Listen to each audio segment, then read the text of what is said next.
பொதிகை செய்திகளுக்காக மணி துரைசாமி. தலைப்புச் செய்திகள்.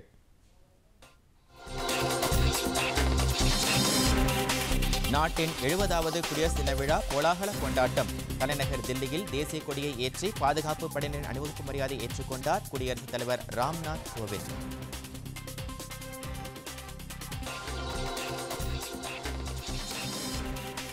சென்னையில் நடைபெற்ற குடியரசு தின விழாவில் தேசிய கொடியை ஏற்றி வைத்தார் ஆளுநர் பன்வாரிலால் புரோஹித். கண்கவர் கலை நிகழ்ச்சிகளும் அலங்கார ஊர்திகளும் அணிவகுப்பில் இடம்பெற்றன.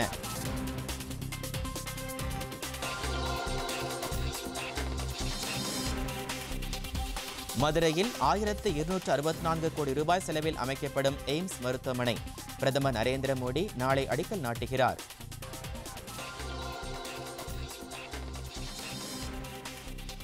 பாரத ரத்னா விருது பெறும் முன்னாள் குடியரசுத் தலைவர் பிரணாப் முகர்ஜிக்கு தமிழக முதலமைச்சர் எடப்பாடி பழனிசாமி, மத்திய இணையமைச்சர் பொன் ராதாகிருஷ்ணன், எதிர்க்கட்சித் தலைவர் மு.க. ஸ்டாலின் உள்ளிட்டோர் வாழ்த்து. நியூசிலாந்துக்கு எதிரான 2வது ஒருநாள் கிரிக்கெட் போட்டியையும் வென்றது இந்திய அணி.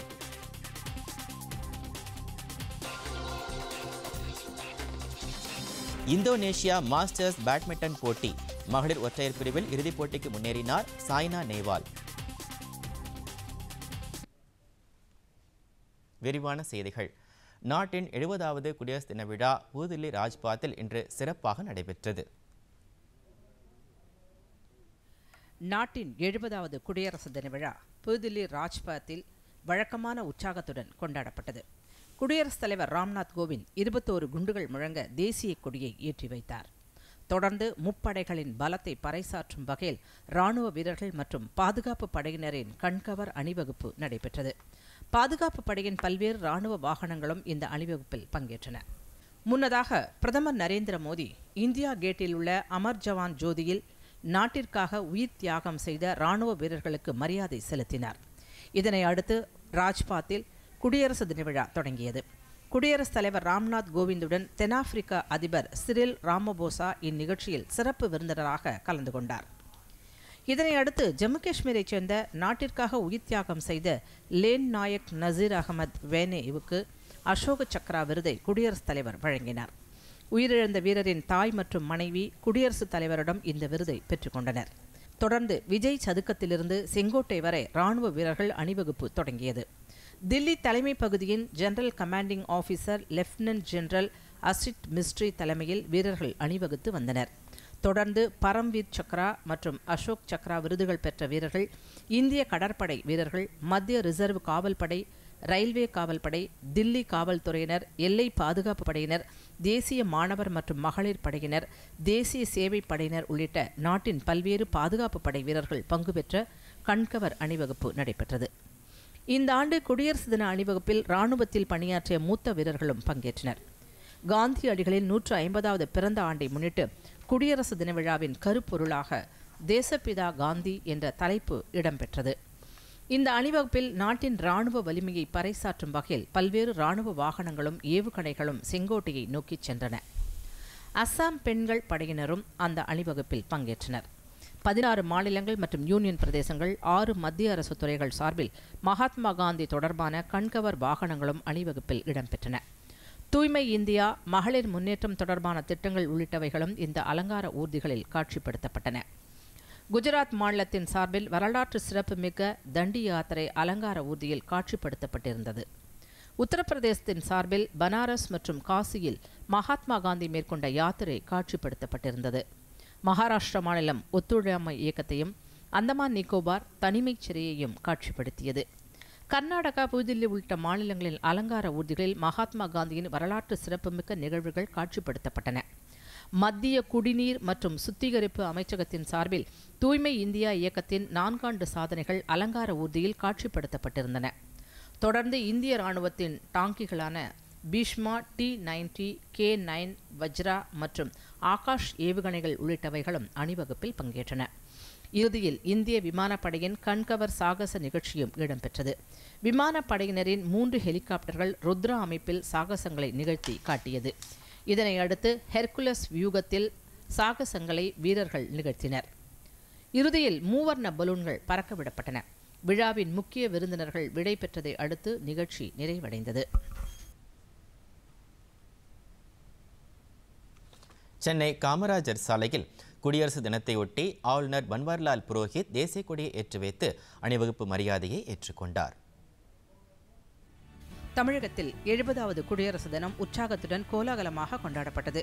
சென்னை மெரினா கடற்கரையில் இன்று காலை நடைபெற்ற குடியரசு தின விழாவிற்கு வருகை தந்த தமிழக முதலமைச்சர் எடப்பாடி பழனிசாமி, ஆளுநர் பன்வாரிலால் புரோஹித் ஆகியோர் காமராஜர் சாலையில் சாலையோரங்களில் இருந்த பொதுமக்களுக்கு குடியரசு தின வாழ்த்துக்களை தெரிவித்தனர். பின்னர் தேசிய கொடி ஏற்றி வைக்கும் மேடை அருகே வந்தபோது ஆளுநருக்கு முப்படையைச் சேர்ந்த அதிகாரிகள் உட்பட உயர் அதிகாரிகள் அறிமுகம் செய்து வைக்கப்பட்டனர். பின்னர் ஆளுநர் தேசிய கொடியை ஏற்றி வைத்து அணிவகுப்பு மரியாதையை ஏற்றுக்கொண்டார்.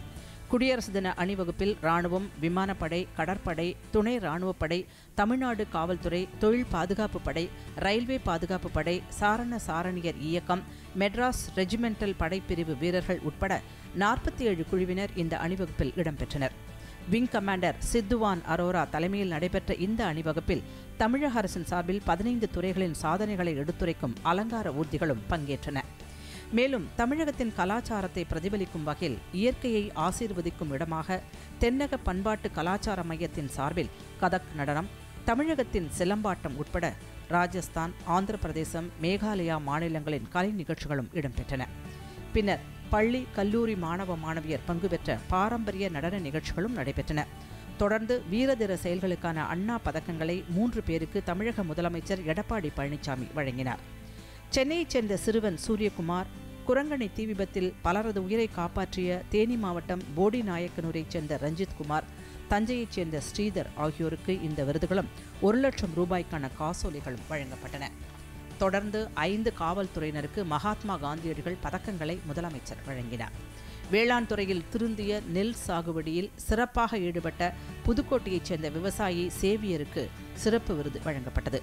இறுதியில் தீயணைப்புத்துறை வீரர்கள் மற்றும் காவல்துறையினர் இருசக்கர வாகன சாகசங்களை நிகழ்த்தி காட்டினர். இந்த விழாவில் சட்டப்பேரவைத் தலைவர் தனபால், துணை முதலமைச்சர் ஓ பன்னீர்செல்வம், உயர்நீதிமன்ற தலைமை நீதிபதி தஹில் ரமானி, மாநில அமைச்சர்கள், நாடாளுமன்ற சட்டமன்ற உறுப்பினர்கள் மற்றும் உயர் அதிகாரிகள் கலந்து கொண்டனர். முன்னதாக ராஜாஜி சாலையில் உள்ள போர் நினைவிடத்தில் ஆளுநர் பன்வாரிலால் புரோஹித் மலர் வளையம் வைத்து அஞ்சலி செலுத்தினார். பின்னர் அணிவகுப்பில் இடம்பெற்று சிறப்பாக கலை நிகழ்ச்சி நடத்திய குழுவினருக்கும் அலங்கார ஊர்திகளுக்கும் பரிசுகள் வழங்கப்பட்டன.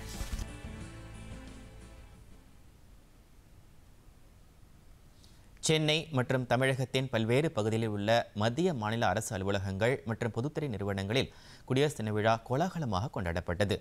சென்னையில் இந்தியன் ஓவர்சீஸ் வங்கி தலைமை அலுவலகத்தில் நடைபெற்ற விழாவில் அந்த வங்கியின் நிர்வாக இயக்குநர் மற்றும் தலைமைச் செயல் அதிகாரி ஆர் சுப்பிரமணியகுமார் தேசிய கொடியை ஏற்றி வைத்தார். வங்கியின் செயல் இயக்குநர்கள் கே சுவாமிநாதன் மற்றும் அஜய்குமார் ஸ்ரீவத்சவா உள்ளிட்டோர் கலந்து கொண்டனர். தேசிய ஒருமைப்பாட்டு உறுதிமொழியும் ஏற்றுக்கொள்ளப்பட்டது.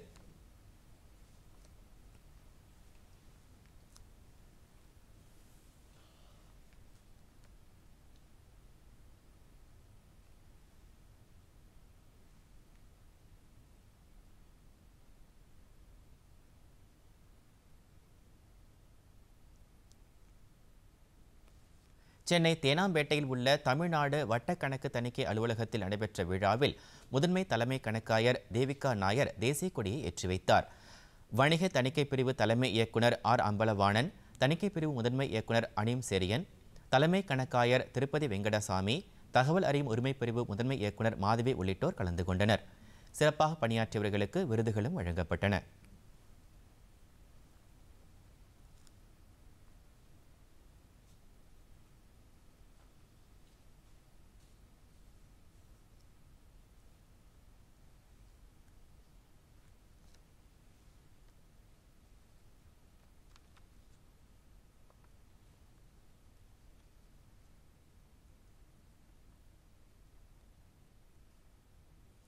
தமிழ்நாடு கால்நடை மருத்துவ அறிவியல் பல்கலைக்கழகத்தில் நடைபெற்ற விழாவில் அதன் துணைவேந்தர் சி பாலச்சந்திரன் தேசிய கொடியை ஏற்றி வைத்தார்.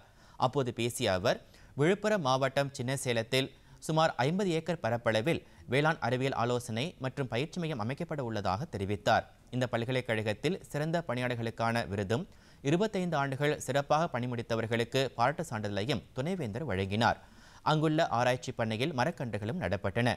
பல்கலைக்கழக பதிவாளர் டென்சிங் ஞானராஜ் உள்ளிட்டோர் இதில் கலந்து கொண்டனர்.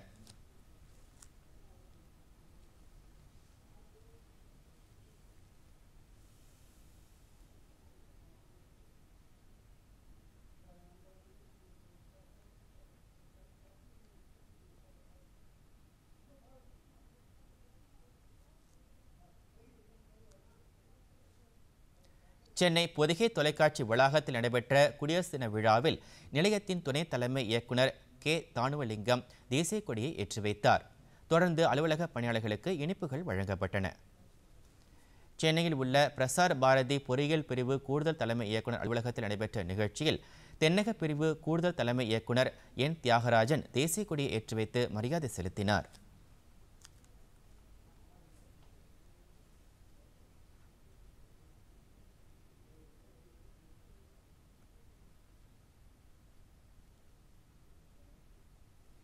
இலங்கையில் உள்ள இந்திய தூதரகத்தில் குடியரசு தின விழா இன்று கொண்டாடப்பட்டது.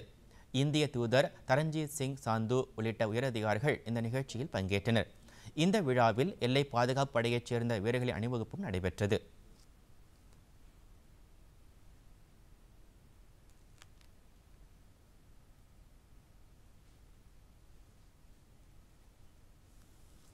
நேபாளம், மியான்மர் உள்ளிட்ட அண்டை நாடுகளில் உள்ள இந்திய தூதரகங்களிலும் குடியரசு தின விழா உற்சாகத்துடன் கொண்டாடப்பட்டது.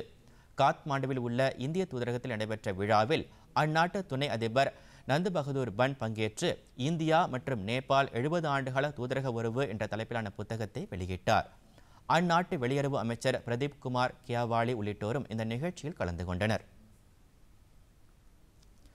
பாகிஸ்தான் மற்றும் பங்களாதேஷ் எல்லைப்பகுதியில் குடியரசு தின விழா கொண்டாட்டத்தின் போது அந்நாட்டு வீரர்களுக்கு இந்திய ராணுவ வீரர்கள் இனிப்பு வழங்கி மகிழ்ந்தனர். பஞ்சாப் மாகாணத்தில் வாகா எல்லையில் இன்று குடியரசு தின விழா கொண்டாட்டங்கள் நடைபெற்றன. அப்போது பாகிஸ்தான் வீரர்களுக்கு இந்திய வீரர்கள் இனிப்புகளை வழங்கினர். இதேபோல் நாட்டின் கிழக்கு பகுதியில் உள்ள சிலிகுரி எல்லைப்பகுதியில் குடியரசு தின விழாவின் போது பங்களாதேஷ் வீரர்களுக்கு இனிப்புகளை வழங்கி இந்திய வீரர்கள் மகிழ்ந்தனர். சிறிய இடைவேளைக்கு பிறகு செய்திகள் தொடரும்.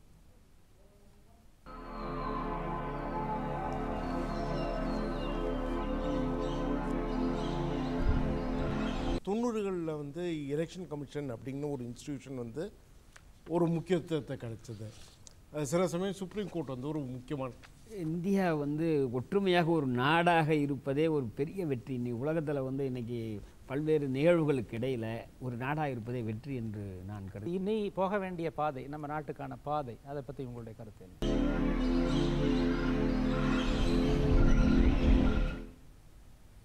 இந்தியாவில் தயாரிப்போம் மற்றும் மின்னணு இந்தியா திட்டங்களில் தென்னாப்பிரிக்க நிறுவனங்கள் முதலீடு செய்ய வேண்டும் என குடியரசுத் தலைவர் ராம்நாத் கோவிந்த் அழைப்பு விடுத்துள்ளார். 2 நாள் அரசுமுறை பயணமாக இந்தியா வந்துள்ள தென்னாப்பிரிக்க அதிபர் சிறில் ரமபோசா மற்றும் அவரது குழுவினருக்கு குடியரசுத் தலைவர் நேற்று விருந்தளித்தார். அப்போது பேசிய அவர், சிறில் ரமபோசாவின் இந்த பயணம் இருதரப்பு உறவில் மேலும் ஒரு மைல்கல் என்று கூறினார். இரு நாடுகளும் அதிகம் பயனடையும் வகையில் இந்த நல்லுறவு நீடிக்க வேண்டும் என்றும் அவர் கேட்டுக்கொண்டார். தென்னாப்பிரிக்க அதிபர் சிறில் ரமபோசாவிற்கு மகாத்மா காந்தி உருவம் அடங்கிய ஓவியப்படத்தையும் குடியரசுத் தலைவர் ராம்நாத் கோவிந்த் வழங்கினார்.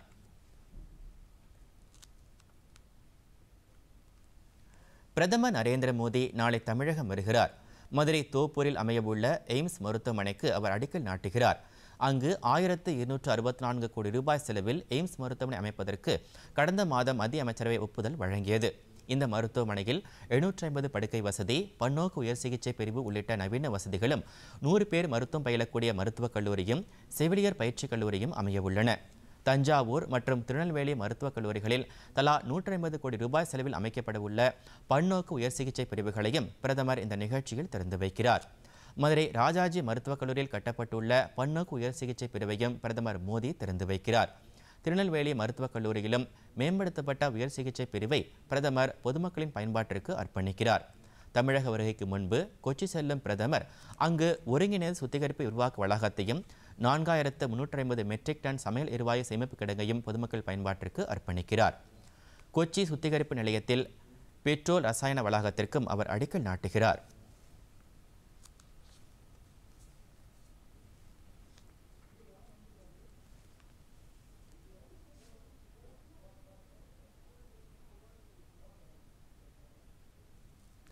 நாட்டின் மிக உயரிய விருதான பாரத ரத்னா விருது முன்னாள் குடியரசுத் தலைவர் பிரணாப் முகர்ஜி, மறைந்த சமூக சேவகர் நானாஜி தேஷ்முக் மற்றும் பிரபல பாடகர் பூபன் ஹசாரிகா உள்ளிட்ட 3 பேருக்கு வழங்கப்படும் என அறிவிக்கப்பட்டுள்ளது.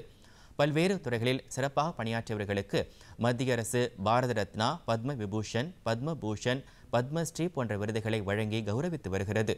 அதன்படி இந்த ஆண்டு பாரத ரத்னா விருது 3 பேருக்கு வழங்கப்படும் என குடியரசுத் தலைவர் மாளிகை செய்திக்குறிப்பு தெரிவிக்கிறது. பாரத ரத்னா விருதுக்கு தேர்வு செய்யப்பட்டுள்ள பிரணாப் முகர்ஜி காங்கிரஸ் கட்சியின் முக்கிய தலைவர்களில் ஒருவராகவும், மறைந்த முன்னாள் பிரதமர் இந்திரா காந்தி காலத்திலிருந்தே மத்திய அமைச்சராகவும் காங்கிரஸ் கட்சியின் முக்கிய பொறுப்புகளிலும் இருந்தவர். தமது நீண்ட நெடிய அரசியல் பயணத்தில் நிதி, பாதுகாப்பு மற்றும் வெளியுறவுத்துறை அமைச்சர் பொறுப்புகளை வகித்த பிரணாப் முகர்ஜி திட்டக்குழு துணைத் தலைவராகவும் திறம்பட பணியாற்றியுள்ளார். பின்னர் நாட்டின் மிக உயர்ந்த குடியரசுத் தலைவர் பதவிக்கு தேர்ந்தெடுக்கப்பட்ட அவர் அந்த பொறுப்பில் திறம்பட பணியாற்றி அனைவரின் நன்மதிப்பையும் பெற்றவர்.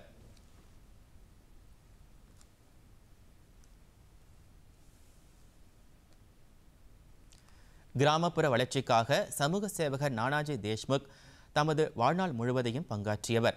பாடகர் பூபன் ஹசாரிகாவின் பாடல்களும் இசையும் பல தலைமுறைகளை கடந்து இன்றும் மக்களால் போற்றப்படுகிறது.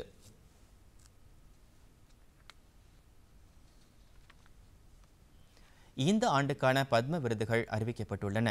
இந்த ஆண்டில் 112 பேருக்கு பத்ம விருதுகள் வழங்கப்பட உள்ளது. இதில் 4 பேருக்கு பத்ம விபூஷன் விருதும், 14 பேருக்கு பத்மபூஷன் விருதும், 94 பேருக்கு பத்மஸ்ரீ விருதும் வழங்கப்பட உள்ளது. தமிழகத்தைச் சேர்ந்த 8 பேருக்கு பத்ம விருதுகள் வழங்கப்பட உள்ளது. மேல்மருவத்தூர் ஆதிபராசக்தி சித்தர்பீட ஆன்மீக குரு பங்காரு அடிகளார், நடிகர் பிரபுதேவா, டேபிள் டென்னிஸ் வீரர் சரத் கமல், பரத கலைஞர் நர்த்தகி நடராஜ், பிரபல சமூக சேவகி மதுரை சின்னப்பிள்ளை, கண் சிகிச்சை நிபுணர் doctor RV. Ramani, drum Sivamani, அறுவை சிகிச்சை நிபுணர் டாக்டர் ராமசாமி வெங்கடசாமி ஆகியோருக்கு பத்மஸ்ரீ விருதுகள் அறிவிக்கப்பட்டுள்ளன.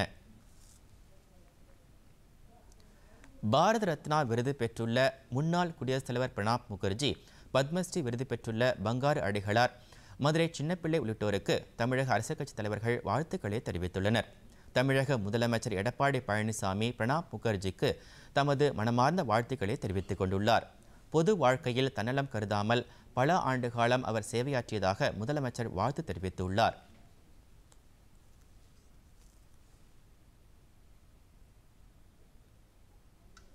மத்திய கப்பல் மற்றும் நிதித்துறை இணையமைச்சர் பொன் ராதாகிருஷ்ணன் விடுத்துள்ள வாழ்த்துச் செய்தியில், இந்தியாவின் முன்னாள் குடியரசுத் தலைவரும் காங்கிரஸ் கட்சியின் மூத்த தலைவருமான பிரணாப் முகர்ஜி மகாராஷ்டிரா மாநிலத்தைச் சேர்ந்த சமூக ஆர்வலரும் பாரதிய ஜனசங்க தலைவருமான மறைந்த நானாஜி தேஷ்முக், அஸ்ஸாம் மாநிலத்தைச் சேர்ந்த பாடகர், இசையமைப்பாளர், பாடலாசிரியர், திரைப்பட தயாரிப்பாளருமான மறைந்த பூபன் ஹசாரிகா ஆகியோருக்கு இந்தியாவின் மிக உயரிய விருதான பாரத ரத்னா விருது அறிவிக்கப்பட்டிருப்பது தமக்கு மகிழ்ச்சி அளிப்பதாகவும் அவர்களுக்கு தமது வணக்கங்களையும் வாழ்த்துக்களையும் தெரிவித்துக் கொள்வதாகவும் கூறியுள்ளார்.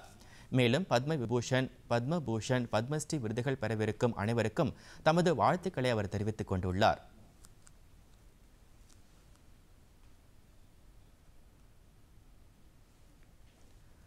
திமுக தலைவர் மு.க. ஸ்டாலின், பாமக நிறுவனர் ராமதாஸ், தமிழ் மாநில காங்கிரஸ் தலைவர் ஜி.கே. வாசன் உள்ளிட்டோரும் விருது பெற்றவர்களுக்கு வாழ்த்து தெரிவித்துள்ளனர்.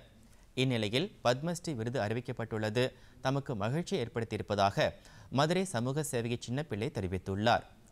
மதுரையில் செயல்பட்டு வரும் தானம் அறக்கட்டளையின் களஞ்சியம் இயக்கமானது பெண்களின் தலைமைத்துவ பண்பையும் சமூக மேம்பாட்டையும் முன்னிறுத்தி இந்திய அளவில் 16 மாநிலங்களில் 14 லட்சம் குடும்பங்களுடன் இணைந்து பணியாற்றி வருகிறது.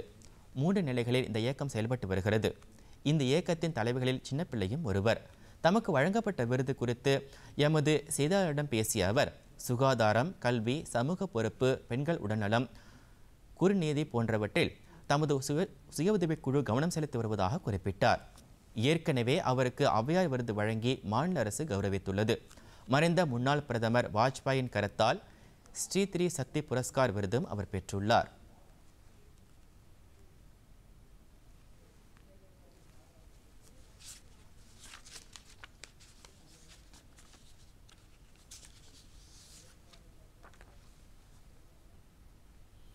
குடியரசு தினத்தையொட்டி ஆளுநர் மாளிகையில் ஆளுநர் பன்வாரிலால் புரோஹித் தேநீர் விருந்து அளித்து கௌரவித்தார்.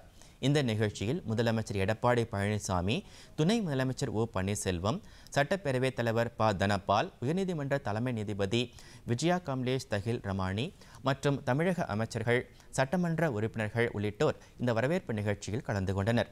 அப்போது பேசிய ஆளுநர் பன்வாரிலால் புரோஹித், அரசியல் ஜனநாயகம் நீடிக்க வேண்டுமெனில் சமுதாய ஜனநாயக அடிப்படை கட்டமைப்பு அவசியம் தேவை என்றார். சுதந்திரம், சமத்துவம் மற்றும் சகோதரத்துவத்தை வாழ்க்கை தத்துவமாக ஏற்றுக்கொள்வதுதான் சமத்துவ ஜனநாயகம் என்றும் ஆளுநர் குறிப்பிட்டார். பின்னர் 2017ஆம் ஆண்டு கொடிநாள் நிதி அதிக வசூல் செய்த திருவாரூர் மாவட்டத்திற்கு முதல் பரிசுக்கான கோப்பையையும், 2ஆம் பரிசுக்கான கோப்பை விழுப்புரம் மாவட்டத்திற்கும், 3ஆம் பரிசுக்கான கோப்பையை காஞ்சிபுரம் மாவட்டத்திற்கும் ஆளுநர் வழங்கினார். இந்த கோப்பைகளை அந்தந்த மாவட்ட ஆட்சித்தலைவர்கள் பெற்றுக்கொண்டனர்.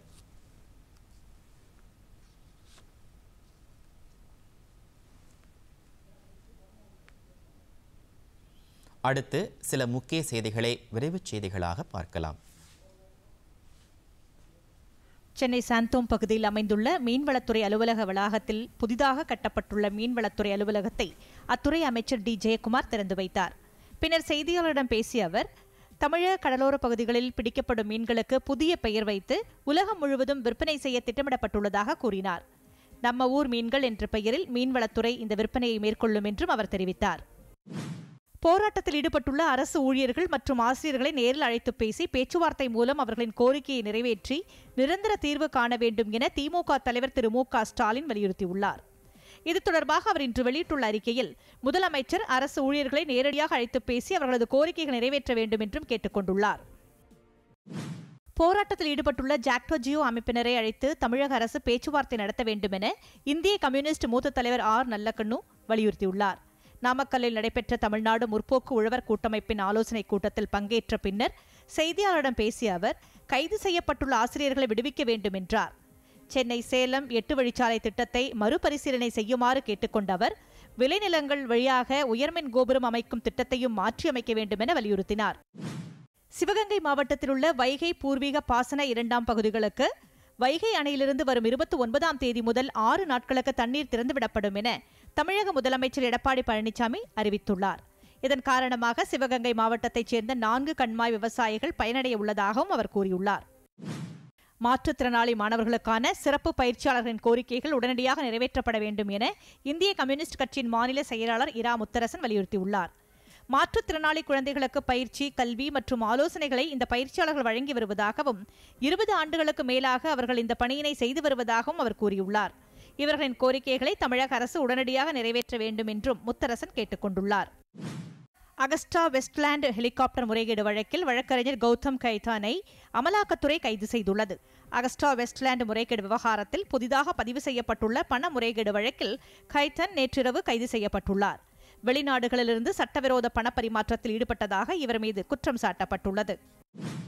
ஹிமாச்சல பிரதேசத்தில் ஏற்பட்ட நிலச்சரிவின் காரணமாக அங்கு சிக்கித் தவித்த 100க்கும் மேற்பட்ட சுற்றுலா பயணிகள் 1 மணி நேர போராட்டத்திற்கு பின்பு மீட்புப் படையினரால் பத்திரமாக மீட்கப்பட்டனர். அம்மாநிலத்தின் கங்ரா மாவட்டத்தில் பிர்பில்லிங் எனும் இடத்தில் நேரிட்ட இந்த நிலச்சரிவு காரணமாக அங்கு போக்குவரத்து முற்றிலுமாக பாதிக்கப்பட்டுள்ளது. அடுத்து வருவது உலகச் செய்திகள்.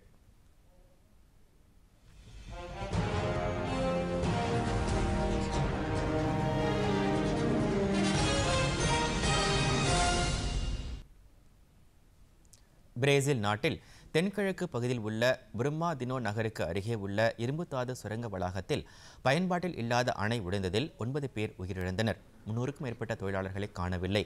திடீரென ஏற்பட்ட இந்த உடைப்பு காரணமாக அந்த சுரங்க வளாகம் முழுவதும் அணையிலிருந்து வெளியேறிய சேரும் சகதியுமாக காட்சியளிக்கிறது. இதில் ஏராளமான சிக்கியிருக்கக்கூடும் என அஞ்சப்படுகிறது. சம்பவ இடத்தில் மீட்புப் பணிகள் முழுவீச்சில் மேற்கொள்ளப்பட்டு வருகிறது. அமெரிக்காவிற்குள் குடியேற விரும்புவோர் சட்டப்படி குடியேற வேண்டும் என்று தாம் விரும்புவதாக அந்நாட்டு அதிபர் டொனால்ட் ட்ரம்ப் தெரிவித்துள்ளார். வாஷிங்டனில் செய்தியாளர்களிடம் பேசிய அவர், அமெரிக்கா மெக்சிகோ எல்லையில் தடுப்பு சுவர் எழுப்பும் திட்டம் குறித்து பேசினார். முறைகேடான குடியேற்றத்தை தடுக்கவே இந்த திட்டத்தை தாம் வலியுறுத்துவதாக அவர் கூறினார். அமெரிக்கா மெக்சிகோ எல்லையில் தடுப்பு சுவர் அமைக்கும் விவகாரத்தால் அந்நாட்டு அரசு நிர்வாகத்தில் ஏற்பட்டுள்ள தேக்க நிலைக்கு தீர்வு காண எதிர்க்கட்சியான ஜனநாயக கட்சியுடன் உடன்பாடு ஏற்பட்டுள்ளதாக அவர் தெரிவித்தார். இனி வருவது விளையாட்டுச் செய்திகள்.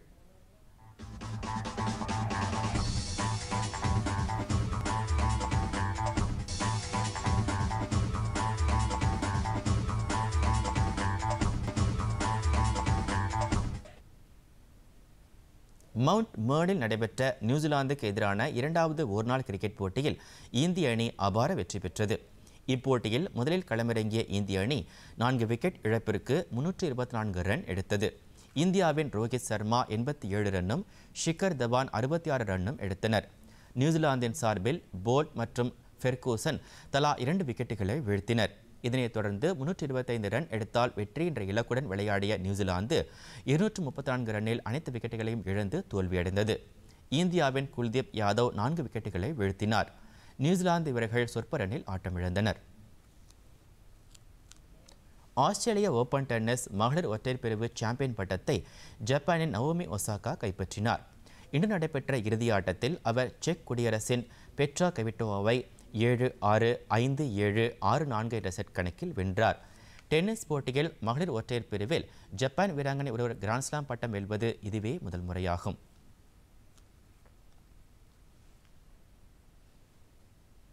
ஜகார்த்தாவில் நடைபெற்று வரும் இந்தோனேஷியா மாஸ்டர்ஸ் பேட்மிண்டன் போட்டியில் இறுதி ஆட்டத்திற்கு இந்தியாவின் சாய்னா நேவால் முன்னேறியுள்ளார்.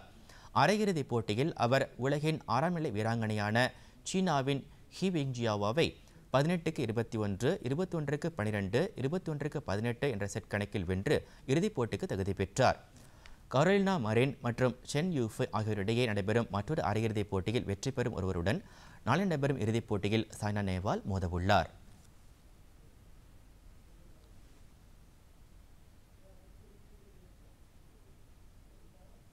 மீண்டும் தலைப்புச் செய்திகள்.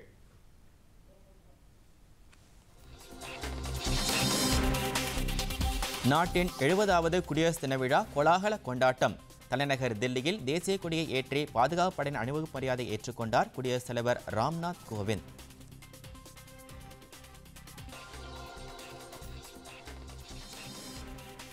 சென்னையில் நடைபெற்ற குடியரசு தின விழாவில் தேசிய கொடியை ஏற்றி வைத்தார் ஆளுநர் பன்வாரிலால் புரோஹித்.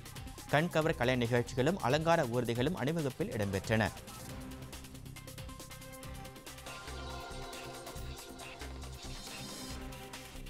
மதுரையில் 1264 கோடி ரூபாய் செலவில் அமைக்கப்படும் எய்ம்ஸ் மருத்துவமனை பிரதமர் நரேந்திர மோடி நாளை அடிக்கல் நாட்டுகிறார்.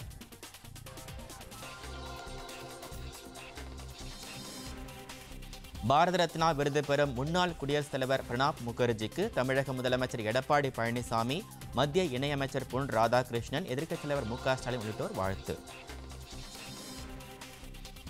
நியூசிலாந்துக்கு எதிரான 2வது ஒருநாள் கிரிக்கெட் போட்டியையும் வென்றது இந்திய அணி.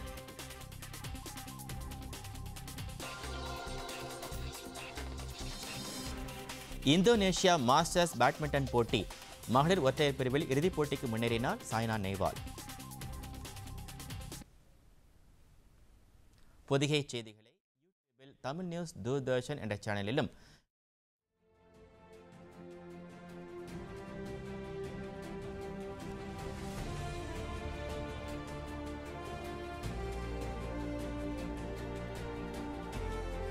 இத்துடன் செய்திகள் நிறைவடைகின்றன. மீண்டும் செய்திகள் இரவு 10 மணிக்கு. வணக்கம்.